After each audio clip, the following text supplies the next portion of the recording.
안녕하십니까. 호크로 투자하는 쇼킹 부동산입니다. 7월은 무주택자한테 아주 중요한 날이 될 것 같습니다. 바로 특급 분양이 동시에 진행되기 때문이죠. 쇼킹 부동산 가족분들 무조건 잡으셨으면 좋겠습니다. 당첨 꿀팁과 비롯한 7월의 공급 정보 오늘 쉽게 정리를 드리겠습니다. 영상 전에 구독으로 부자 되시기 바랍니다. 자, 많은 청약자들이 기다리는 분양은요, 바로 공공사전 청약입니다. 특히 2분기 때 예정된 공공사전 청약 5,100호 중에서 3기 신도시 비중이 무려 3,600호나 됩니다. 올해 공급되는 사전 청약 2분기와 4분기에 굉장히 알짜가 몰려있다 많이 말씀을 드렸죠. 왜 무주택자한테 공공사전 청약이 중요할까요? 알짜 중에 알짜 분양이 많이 있기 때문입니다. 특히 3기 신도시 공급이 이 공공사전 청약으로 거의 공공분양 물량이 80% 가까이 쏟아지게 되거든요. 이 3기 신도시 장점이 뚜렷합니다. 서울과 연결되는 도시철도 계획이 잘 수립되어 있고요. 자족 비율이 높아서 단순히 베드타운으로 전락할 우려가 적습니다. 계속해서 수요가 유입이 된다는 부분이죠. 마지막으로 최대 40% 이루는 녹지 비율, 단순히 그냥 아파트 숫자만 늘리는 게 아니라 진짜 살기 좋은 신도시를 만들겠다는 계획이 모두 다 포함이 되어 있습니다. 자, 그런데 이렇게 발전 가능성이 높은 신도시를 주변 시세 50에서 60% 수준에서 공급이 된다는 부분이죠. 대표적인 예로 남양주 왕숙 신도시 보면은요, GTX B노선에다 9호선까지 들어가거든요. 그런데 공급 가격은 4억 후반대입니다. 그런데 인근에 이제 다산 신도시 같은 데 보면은 전용 84제곱미터가 10억 전후에 형성되어 있거든요. 주변 시세 50% 내외에서 공급이 된다는 겁니다. 그러면은 기존 주택 넣을 필요 없이 이 신도시의 청약을 잡아야 된다는 거죠. 자, 또 하나, 이 공공사전 청약은 뚜렷한 제도상의 장점이 있습니다. 사전 청약에 당첨이 되면은요, 이 당첨자 지위를 유지한 상태에서 다른 아파트 본 청약, 이제 서울 지역에서 본격적인 민간 택지 분양가 상한제 아파트가 쏟아질 건데 거기에 청약을 넣을 수 있다는 부분이고, 빅스텝 이후에 급매가 소진 안 되면서 급매물이 누적되고 급매 간의 경쟁으로 주택가격이 하락하는 게 내년부터 시작이 될 겁니다. 그러면은 입주 물량이 많아지는 시기에 역전세가 일어날 것이고 기존 주택이 하락세가 일어날 때 기존 주택을 살 수가 있네. 그러면은 나는 사전 청약 당첨자 지위를 유지한 상태에서 다른 청약도 넣어볼 수 있고 기존 주택 매수 계획도 세울 수가 있다는 겁니다. 그런데 내가 다른 본 청약이 떨어지고 기존 주택이 원하는 만큼 안 떨어졌네? 그럼 나는 그냥 향후 발전 가능성이 높은 3기 신도시에 그냥 입주해야겠다. 여러 가지 선택안을 활용할 수가 있다는 부분입니다. 자, 문제는 저희가 얼마 전에 영상으로 제작드렸지만 이 사전 청약 취소 가능성이 제기가 됐어요.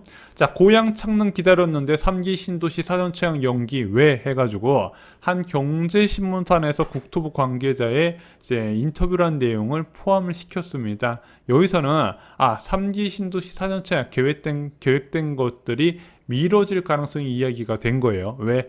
지금 정부에서 250만원 공급계획을 잡고 있는데 이 공급계획을 발표하는 과정에서 이 3기 신도시 사전청약 물량을 끌었을 필요가 있었다는 부분이죠. 그래서 원래 공공사전청약 2분기 때 시작됐었어야 되는데 조용했단 말입니다. 그래서 새로운 공급정책에 3기 신도시의 공공공분양 용지를 활용을 해야 된다. 솔직히 이 기사가 사실이라면요, 최소 6개월 이상 지연된다 말씀드렸죠. 왜?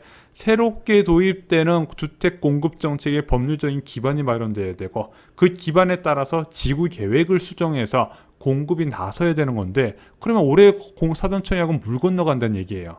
그래서 이것이 잘못된 보도였다면 국토부의 보도 반박 자료가 나와야 되는데 아무런 해명이 없었다는 부분이죠.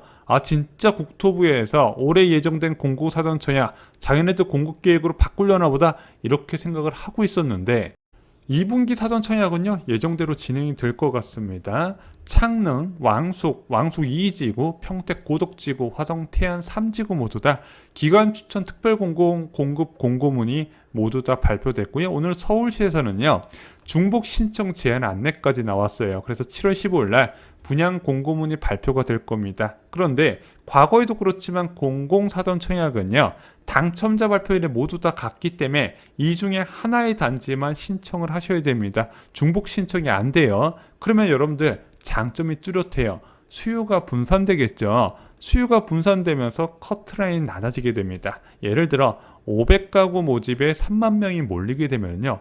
당연히 청약 경쟁률이 60대 1이라서 만점 아니면 당첨이 힘들겠죠. 하지만 3만 명이 몰렸지만 공급이 5천 호가 된다면 경쟁률은 6대 1밖에 되지 않습니다. 그러면은 대부분의 청약 커트라인과 거리가 먼 대부분의 청약자들은 이럴 때 기회를 잡으셔야 된다는 거예요.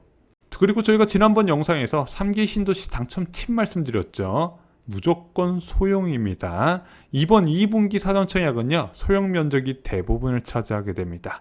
아무리 3기 신도시 공공사전 청약이 좋은 분양이어도 내가 붙어야 의미가 있잖아요. 난 중형 면적 넣고 싶은데 중형 면적 이상 넣으실 분들은요, 반드시 과거 사전 청약 커트라인 분석하고 접근하시기 바랍니다.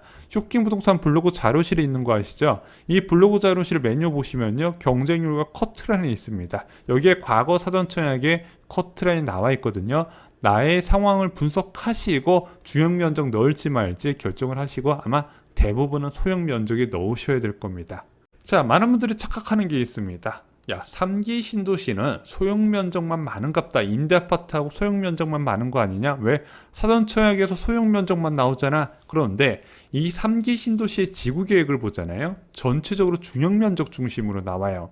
그리고 임대 아파트를 제외하고 실제 거래 가능한 소형 면적은 굉장히 적다는 부분입니다.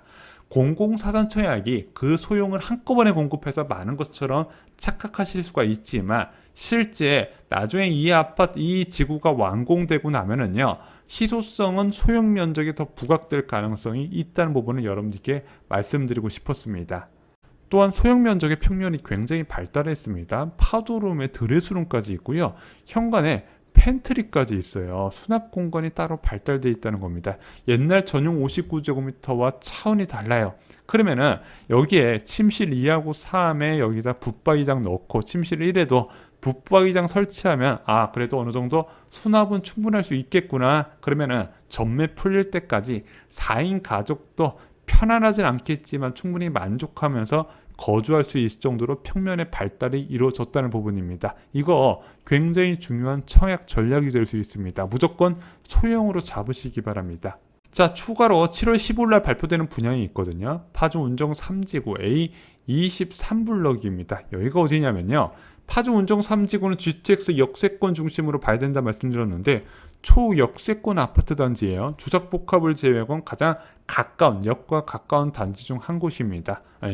이 A23블록 어디서 많이 봤는데 맞습니다. 2021년 10월 15일 날 3기 신도시 2차 공공사전청약에 나왔던 부분이에요. 2021년 10월에 진행한 사전청약 물량의 본 청약이 7월 15일 날 나오게 됩니다. 자, A23블럭 본 청약 내용을 좀 살펴보면요, 전체 건설 호수는 1012호의 대단지입니다. 2021년 사전 청약으로 960호가 공급됐는데 이 중에서 포기한 사람도 있을 것이고 그리고 미달난 부분도 있어서 이번에 금에 공급되는 일반 분양 물량은 177호가 됩니다. 자, 근데 운정 3지구 A23블럭 본 청약 조금 주의 깊게 보실 필요가 있습니다. 왜냐면 얘는 사전 청약을 진행하고 나서 최초의 본 청약이잖아요. 그럼 뭘 보셔야 된다? 최초 사전 청약 추정 분양가 대비 실제 분양가 차이. 많은 분들이 이거 걱정하시거든요. 사전 청약 때 만약에 분양가 4억 했는데 만약에 본 청약에서 4억 5천, 5억 이렇게 때리면 어떡하지? 이 부분을 처음으로 확인하실 수 있을 거고요. 또 하나, 사전 청약 당첨자의 실제 본 청약 지원 비율도 알 수 있게 됩니다. 그리고 이거와 별도로 그냥 본 청약 자체도 좋은 기회이기 때문에 꼭 청약에 넣어 보시기 바랍니다. 자, 그리고 7월 중 8차 민간 사전 청약이 예정이 되어 있습니다. 그래서 성남 복정 1지구하고 동탄 2지구, 진접 2지구, 그리고 파주 운정 3지구에서 공급될 예정인데 이미 파주 운정 3지구 6개 단지 주상복합은 공급이 완료됐죠. 예상보다 분양가가 놀라서 깜짝 놀랐습니다. 이게 주상복합이라서 비싸게 나온 거라고 말씀드렸어요. 다른 아파트 단지는 이렇게까지 비싸게 나오지는 않을 겁니다. 근데 이제 진접 2지구에서 알짜 단지가 2개가 나왔어야 되는데 1개 단지는 취소가 됐어요. 왜냐면 이 안에서 문화재가 나왔다고 합니다. 그래서 사전 청약 계획이 취소가 됐다는 부분 말씀을 드리고요. 아직 복정 1지구는요, 기간 추천 특별 공급을 아직 발표는 안 된 상황입니다. 그리고 지금 나온 게 3분기 때 예정된 성남 금토지구는 기간 추천 입주자 모집 공고가 나왔어요. 그래서 전체적으로 민간 사전 청약 예정돼 있는 거 입주자 모집 공고문이 나오면 저희가 제일 먼저 다뤄드리겠습니다. 자, 무주택자 여러분들, 앞으로 기회가 많습니다. 사전 청약도 쏟아지고요. 빅스텝 이후에 기존 주택 하락세가 확대될 겁니다. 저희는 무주택자분들을 위해서 현재 시장 상황과 공급 정보를 모아서 내 집 마련을 위한 최고의 정보를 계속해서 제공해 드리겠습니다. 여러분들의 내 집 마련을 응원합니다. 문재인 정부에서 64만 호의 공급 계획을 잡았습니다. 이런 로또 분양에 당첨되는 비결이 있어요. 64만 호 모두 다 알짜 분양은 아니라는 거죠. 그러면은 특정 지하철 역세권 중심으로 청약 수요가 몰릴 수밖에 없는데 당첨되는 비결 뭐죠? 있습니다. 지금부터 준비하면 됩니다. 관련된 내용 청약가부에 모두 다 수록되었습니다. 공급 정보와 당첨 꿀팁 모두 다 한 권에 들어가 있다는 부분이죠. 청약으로 인생이 달라질 수 있다는 거 잊지 마시고요. 이상으로 영상 마치겠습니다. 좋아요, 구독, 공유 꼭 부탁드립니다. 감사합니다.